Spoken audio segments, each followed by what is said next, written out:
Hello friends, you are very welcome to online space of Yudhraj academy. पिछले video में हमने human digestive system के बारे में पढ़ा। अब हम उसी का अगला पार्ट करते हैं, absorption in the small intestine, यानी कि फूड डाइजेस्ट होने के बाद एब्जॉर्ब होता है स्मॉल इंटेस्टाइन से। किस तरीके से जो कंप्लीट फूड डाइजेस्ट हो चुका है वो एब्जॉर्ब करेंगी कौन? Blood vessels. ओके, तो शुरू करते हैं। The digested food can now pass into the blood vessels in the wall of the intestine. अब the process is called absorption, यानी फूड जो भी यहाँ पर कन्वर्ट हो चुका है, कार्बोहाइड्रेट जो है कन्वर्ट हो गया ग्लूकोज में, फैटी एसिड्स में, और जो प्रोटीन्स हैं वो अमाइनो एसिड्स में कन्वर्ट हो चुके हैं। कन्वर्ट होने के बाद ये एब्जॉर्ब होंगे किसके द्वारा? स्मॉल इंटेस्टाइन की जो इनर वॉल होती है उसमें एक फिंगर लाइक स्ट्रक्चर होता है जिसको हम कहते हैं विलाई। ओके, तो ये जो विलाई है ये एब्जॉर्ब करने का काम करती हैं। जितने भी जो कंपोनेंट्स हैं वो कन्वर्ट हुए हैं सिमिलर फॉर्म में। ओके, तो each villous has a network of thin and small blood vessel, यानी जितने भी विलस होते हैं, छोटे छोटे विलस होते हैं, वो जो पतली पतली वेसल्स होती हैं, हमें पता है हमारी बॉडी में 3 तरीके की वेसल्स होती हैं, वेन्स, आर्टरीज और कैपिलरीज। तो जो कैपिलरीज हैं वो बहुत ही थिन होती हैं, पतली होती हैं, वो हर एक विलाई के साथ कनेक्ट रहती हैं। तो जो भी फूड कन्वर्ट हो चुका है उनको विलाई जो है वो एब्जॉर्ब करती हैं। एब्जॉर्ब करने के बाद जो ब्लड कैपिलरीज है वो उनको ले लेती हैं, यानी कि एब्जॉर्ब कर लेती है। ओके, यानी वो ब्लड में चला जाता है। The surface of villi absorb the digested food, जो विलाई का सरफेस है वो एब्जॉर्ब करता है डाइजेस्टेड फूड मटेरियल्स को।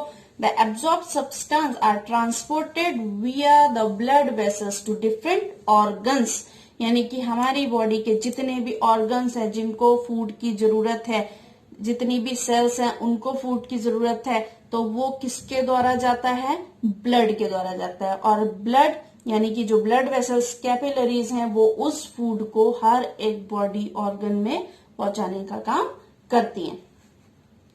Body where they use to build complex substances such as proteins required by the body, यानी हमारी बॉडी को ग्रोथ करने के लिए प्रोटीन्स की रिक्वायरमेंट होती है, अदर कंपोनेंट्स की भी होती है। तो ये जो सारे कंपोनेंट्स हैं उनको ब्लड जो है वो अलग अलग ऑर्गन्स में, सारे ही ऑर्गन्स में पहुंचाने का काम करता है। तो दिस इज कॉल्ड एसिमिलेशन, इसको हम कहते हैं एसिमिलेशन। एसिमिलेशन मीन्स जो सेल्स हैं वो किस तरीके से जो न्यूट्रिएंट्स हैं उनका यूज करती हैं, यानी कि जिसको प्रोटीन की जरूरत है वो प्रोटीन का यूज करेगी, जिनको भाई कार्बोहाइड्रेट्स की जरूरत है कार्बोहाइड्रेट्स का यूज करेंगे, ग्लूकोज का। तो in the cells glucose breaks down with the help of oxygen into carbon dioxide and water and energy is released. Okay, the food that remains undigested. अब यहाँ पर कह रहा है जो सेल्स हैं, हमारी बॉडी सेल्स हैं, उनमें भी रेस्पिरेशन होता है, यानी एक्सचेंज ऑफ गैसेस होता है।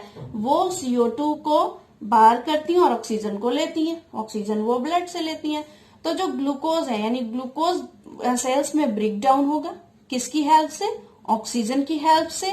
रिलीज क्या होगी? कार्बन डाइऑक्साइड और वाटर एंड एनर्जी। और जो एनर्जी यानी हम चलते हैं, फिरते हैं, दौड़ते हैं, भागते हैं, उसके लिए जो हमें एनर्जी मिलती है वो हमें मिलती है ग्लूकोज से। यानी हमारी बॉडी सेल्स में जब ग्लूकोज का ब्रेक डाउन होता है तब हमें एनर्जी मिलती है किसी भी फंक्शन को करने, यानी किसी भी काम को करने के लिए, चाहे वो वॉलेंट्री हो या फिर इनवॉलेंट्री।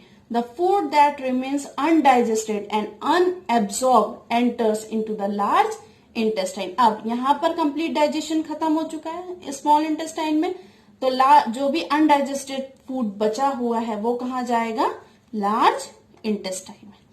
लार्ज इंटेस्टाइन का क्या फंक्शन होता है? ये छोटी होती है स्मॉल इंटेस्टाइन से, वाइडर मोटी होती है, और इसकी जो लेंथ है 1.5 मीटर की होती है।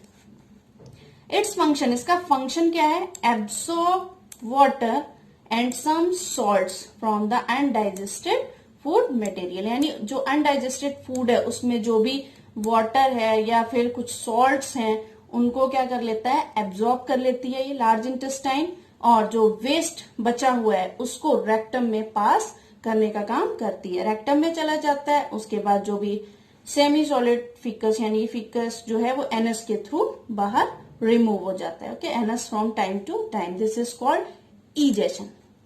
पहले जब हमने डाइजेशन शुरू करा था तब हमने इंजेशन पढ़ा था, यानी फूड को इनटेक करना। इजेशन यानी अनडाइजेस्टेड फूड को रिमूव करना। ओके, नेक्स्ट है डाइजेशन इन ग्रास ईटिंग एनिमल्स। इसको हम अपने नेक्स्ट वीडियो में करेंगे, तो देखना ना भूलें मेरा नेक्स्ट वीडियो।